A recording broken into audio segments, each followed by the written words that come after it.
person on television asking this question. What are your thoughts? Clap it up.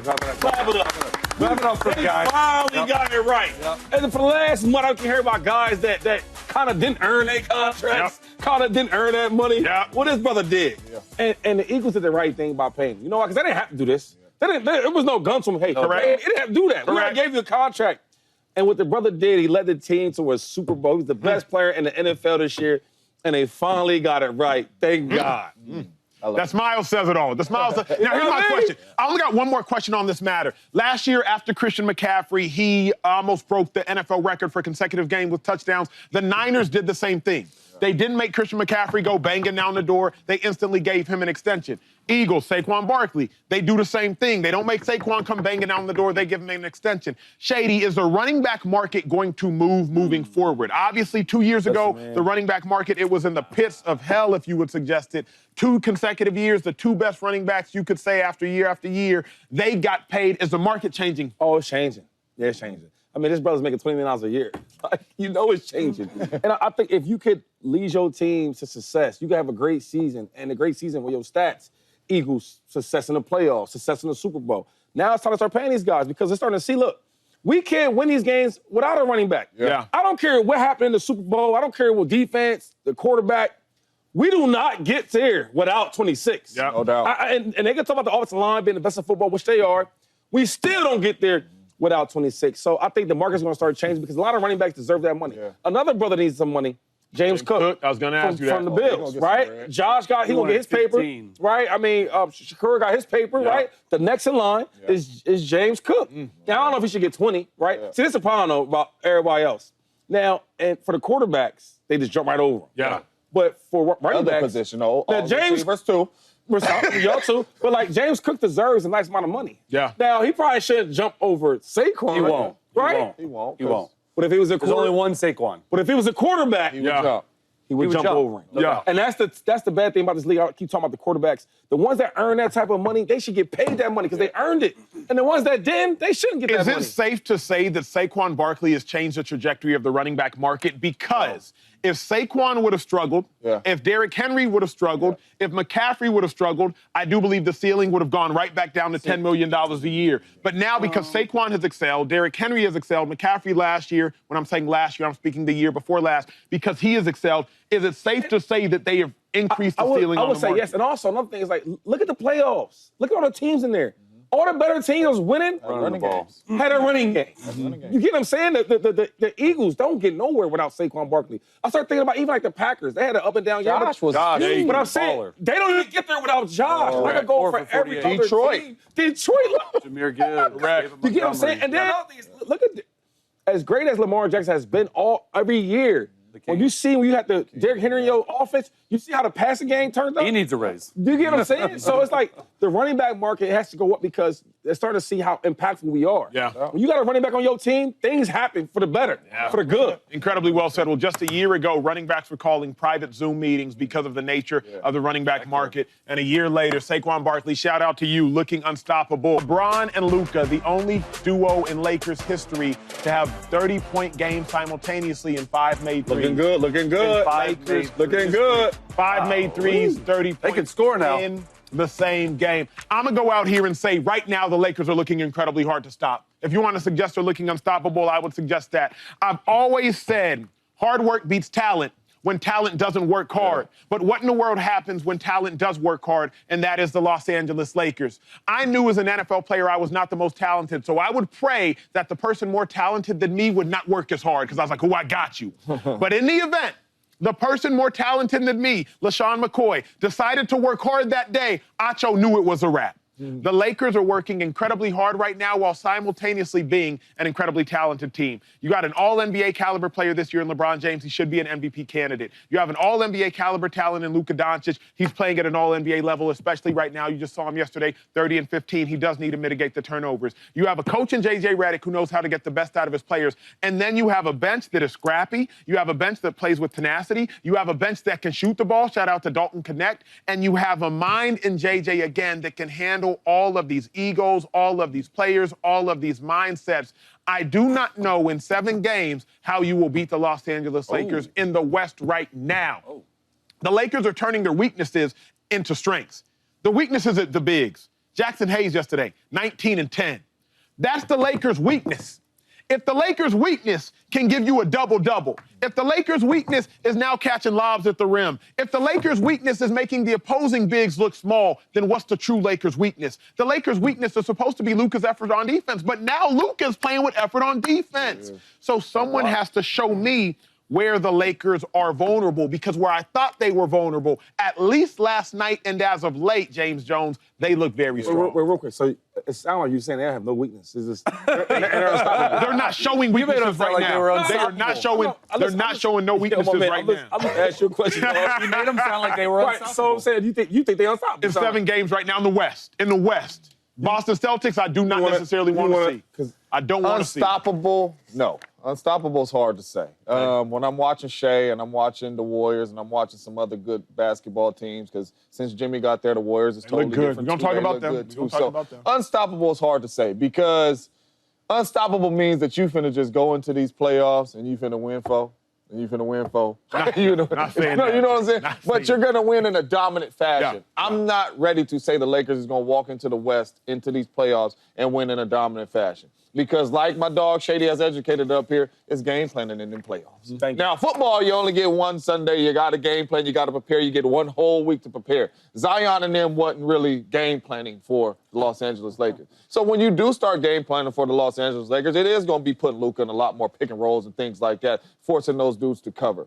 Now, what I will say is watching the Lakers, whenever you have 2 dudes on the basketball court that can get you out of a jam any and every single time and make everybody around you better, that is a scary basketball team. And no matter how it may look for the Lakers, whether it's good, whether it's bad, J.J. Redick always say, timeout. Hey, Luka, all right, get this rock and let's go. Hey, Bron, get this rock and let's go. And watching them over this span, this winning streak, LeBron has done it in games, taking over. Luka has done it in games, taking over. Last night, I'm watching a lot of wide open shots because of the presence of Bron and Luka. And that is scary for a lot of teams in the West, but I can't sit up here and say unstoppable. But the Lakers, they looking damn goshly. So, you want to go to Chase? I'm sorry, I want to cut you off. Go. No, you got it. So wait. Okay, I'm going to say no, they're not unstoppable, right? Now, they look like the best team in basketball right now, at least top 3. Yes. I would say OKC, Lakers, and I would say probably the Warriors, right? And then you got the Cavs in there. You got the Celtics. But real quick, so because like unstoppable sounds wow. That's a strong word. Because like I'm just gonna give you some comparables real quick. So so when I say unstoppable, I can put these with these other teams. Okay. So I'm gonna give you like 2017 when KD, Steph, Clay, Draymond, and Iggy. That team in the playoffs, I think they lost 2 times or once, something like that. Just so you know, unstoppable. Okay. That's unstoppable. 2001, that Lakers squad, right? They played AI in the finals. I think that year they maybe lost twice in the whole playoffs. So you talking about unstoppable or what, something like that? Once or twice. That's what unstoppable is. I think it was only game 1 in the final. You get what I'm saying? So I just want to put that there. I just want to put that right there for that's unstoppable. But I mean, in all seriousness, they're playing really, really well. Right? I think Luka and LeBron together is phenomenal. I mean, it's like, pick your poison. Who do you want? You want LeBron to go for 30 or Luka to go for 30? And then you talk about getting open shots. That's another thing. These guys, these role players, man, they're not used to getting these open shots. They catch the ball, they fixing their hands, they getting their fingers. And that comes from Luka and LeBron. Yeah. But I just want to say this last thing, because we said unstoppable. Let's just talk about this year with these teams. So the 7-game series with OKC. Now, say what you want about how great Luka is, how great LeBron is. In my opinion, MVP is not them 2 dudes. No. Yeah. Who is the MVP, fellas? Shea. Okay, and his team is clearly have the number 1 seed, like 10 games. Okay.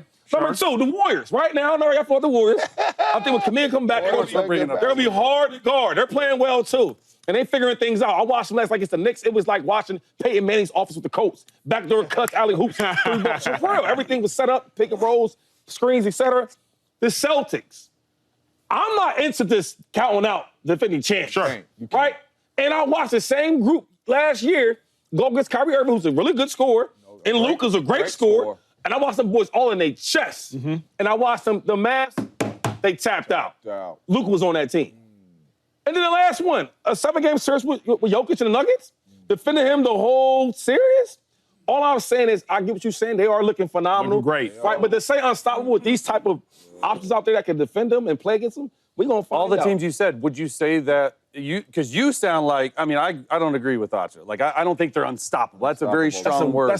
But Shady, you're making them sound like they're not even a top 6 team in the NBA right now. Based on that, do you think that they are? I think they're a top 5 team for sure on both sides. But you're worried about the matchups. No, I'm just giving you scenarios because, like, seeing the game here and there, right? That's cool, you know. But when you have a game plan and you playing the Celtics that can switch on everybody, right? You see how well they are.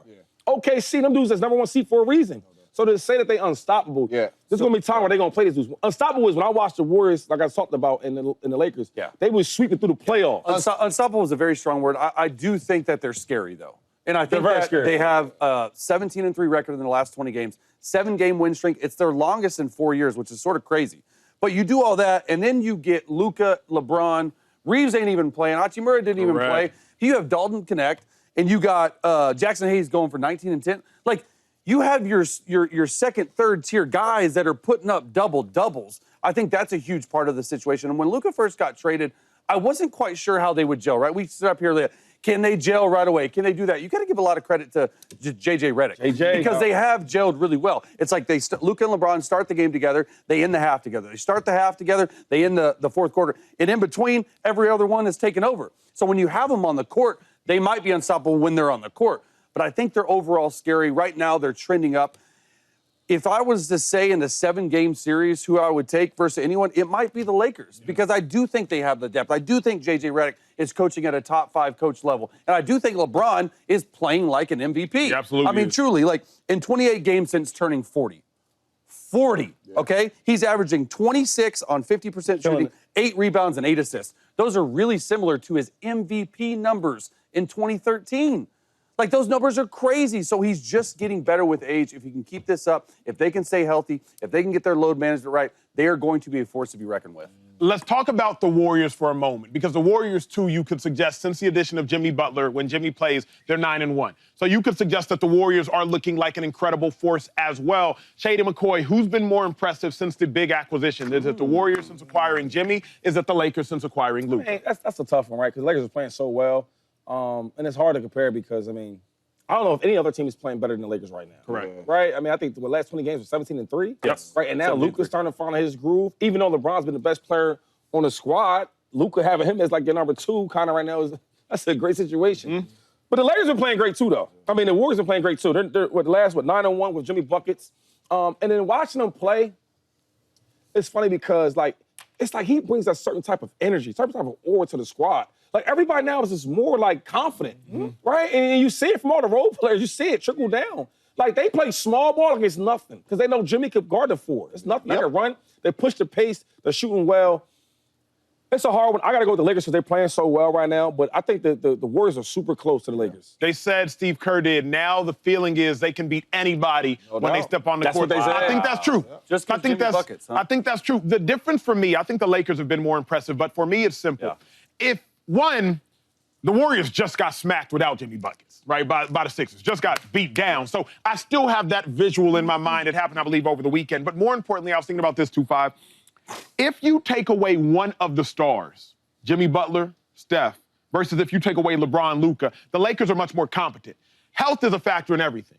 So I just think that the Lakers are a deeper team as it pertains to 1 to 8. Because in the playoffs, another thing I've realized just in covering basketball more over the last 5 years since working at this network, them rotations, they get real thin come playoff time. They get real narrow. The players you're watching play right now, you will not see in the playoffs. You're going to see 1 through 8 and maybe 9, depending upon who the 9th man is. I just believe that the Lakers 1 through 9, especially since the acquisition of Luka, I believe that it is stronger. Now, Shady has talked a lot about Kuminga. We will see what will occur after Kuminga shows up and how he will play. Did you watch him yesterday, though? I did, but it wasn't as convincing. I know, but the only thing about the Warriors, when I watch them play compared to the Lakers, is like, you see LeBron and Luka creating for them guys. Yes. Right?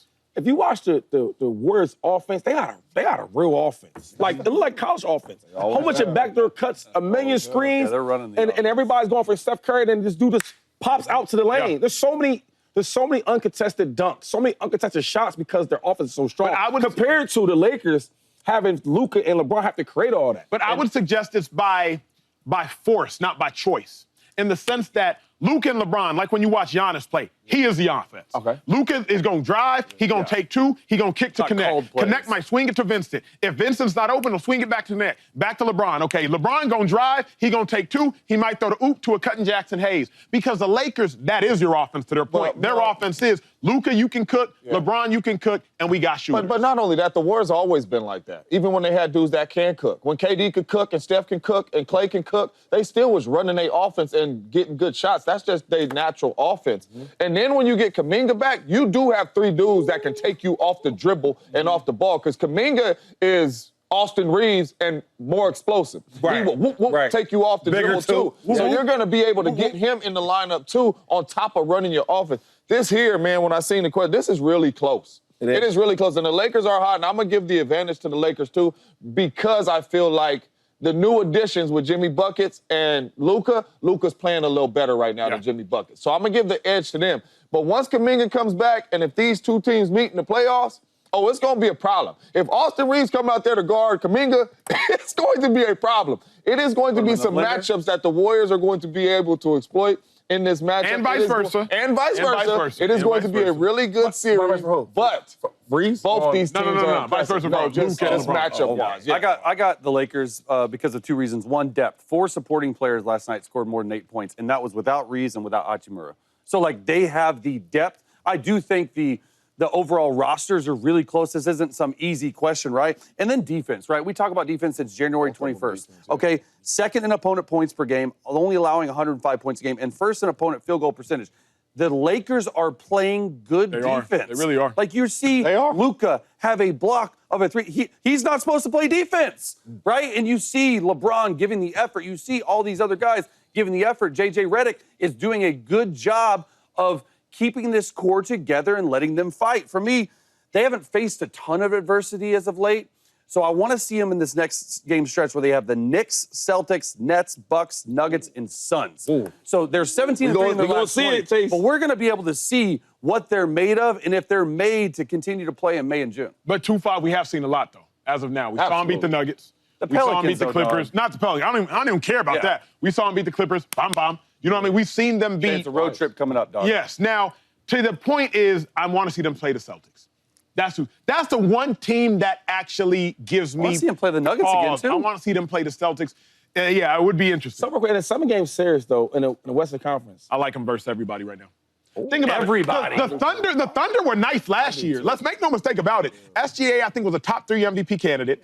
Thunder finished 57-25, and the Thunder lost to the Dallas Mavericks as a 1 seed. They lost to the Dallas Mavericks in 6. Thunder, it's not like the Thunder weren't good last year. It's not like SGA wasn't good last year. But sometimes you get there a little too early. We all agree seen with that. that. Agree with that You know what I mean? wholeheartedly. Now they know that, this is what it feels like. Yeah. This this is what it looks like. All right, cool. Yeah, and Luka looks the same. What up, YouTube family? Welcome to the facility. Thanks for watching, and you better be sure to hit that subscribe button if you want to get more highlights from the show and all of our exclusive content.